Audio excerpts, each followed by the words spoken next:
तो भारत में HMPV virus के मिलने के बाद कई राज्यों में अलर्ट जारी किया गया। एचएमपीवी वायरस को लेकर तैयारियां भी शुरू कर दी गई हैं। आज सीएम योगी आदित्यनाथ तैयारियों को लेकर अहम बैठक करेंगे। लखनऊ में होने वाली है ये मीटिंग। स्वास्थ्य विभाग के साथ साथ कई विभागों के अधिकारी मौजूद होंगे। सुबह 11 बजे सीएम आवास पर यह बैठक होगी।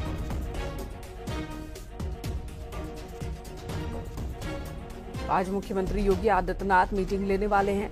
दरअसल एचएमपीवी वायरस जिसकी चर्चा अभी तक चीन में हो रही थी, जिसका खतरा चीन में देखने को मिल रहा था, अब भारत में भी इसकी दस्तक हो गई है। कई मामले सामने आ चुके हैं जिनकी पुष्टि हुई है, जिसके बाद हालांकि ये जितने मामले अभी तक सामने आए हैं ज्यादातर मामले दक्षिण भारत के हैं, लेकिन सीएम योगी आदित्यनाथ ने अभी से ही इससे लेकर अलर्ट जारी किया है और साथ ही साथ इस पर एक मीटिंग भी बुलाई है, जहां पर इस वायरस, इसके असर और इससे किस तरह से लड़ा जा सकता है, कैसे रोका जा सकता है, उन तमाम मुद्दों पर चर्चा होगी मीटिंग के दौरान।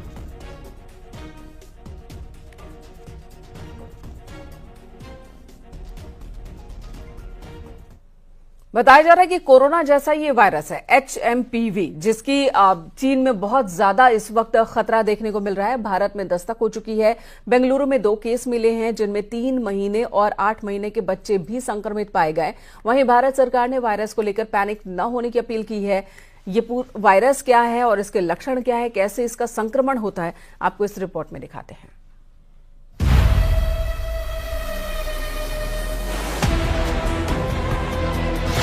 भारत में एचएमपीवी वायरस की एंट्री।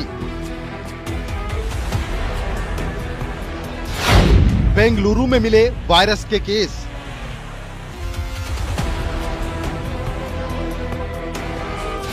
वायरस को लेकर सरकार alert.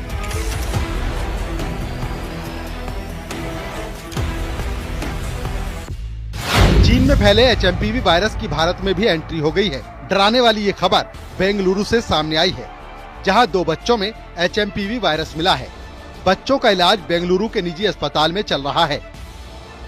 Human Meta Numa virus यानी एचएमपीवी को लेकर कर्नाटक सरकार एडवाइजरी भी जारी कर चुकी है। तो वहीं केंद्र सरकार ने भी बच्चों में फैलने वाले इस वायरस को लेकर अलर्ट जारी किया है।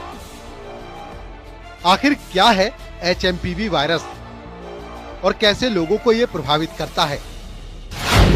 ह्यूमन मेटा न्यूमो वायरस, जिसे एचएमपीवी के छोटे नाम से भी जाना जाता है, इंसानों की सांस की प्रक्रिया पर प्रभाव डालने वाला वायरस है। सांस से संबंधित दूसरे वायरस की तरह ये भी संक्रमित लोगों के खांसने छींकने के दौरान उनके करीब रहने से फैलता है।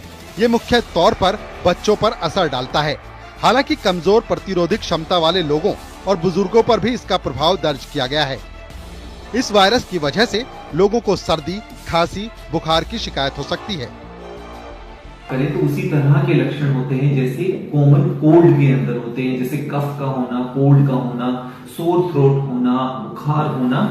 और इसके फैलने की बात करें, ट्रांसमिशन की बात करें, तो क्योंकि ये भी एक ड्रॉपलेट इन्फेक्शन है, तो अगर कोई संक्रमित व्यक्ति है तो दूसरे को वो संक्रमण दे सकता है।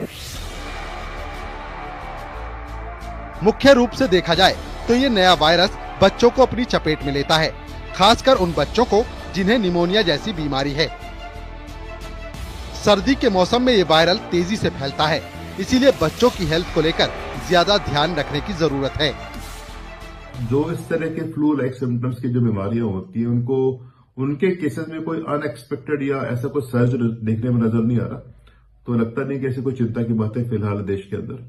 बाकी गवर्नमेंट का अपने लेवल पे सर्वे करते रहे, अपने ओर से प्रिकॉशंस रखते रहे, और लोगों को ये सलाह है कि जो प्रिकॉशंस अपने नॉर्मली कोविड के टाइम में रखे गए थे वो आज भी रखने। दूसरी ओर WHO ने चीन के इस नए वायरस पर चुप्पी साध रखी है। तो वहीं स्वास्थ्य सेवा महानिदेशालय के अधिकारी डॉक्टर अतुल गोयल ने कहा कि चीन में एचएमपीवी के प्रसार को लेकर घबराने की जरूरत नहीं है। उन्होंने सभी सांस संबंधी संक्रमणों के मामलों में सावधानी बरतने का सुझाव दिया है।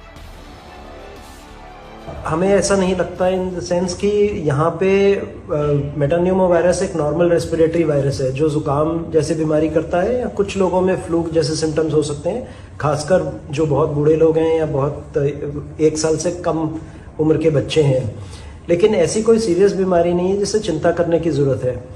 इन दिनों, सर्दी के दिनों में रेस्पिरेटरी वायरस इन्फेक्शंस होते हैं, और हमारे हॉस्पिटल्स और इंस्टीट्यूशंस इनको हैंडल करने के लिए तैयार हैं।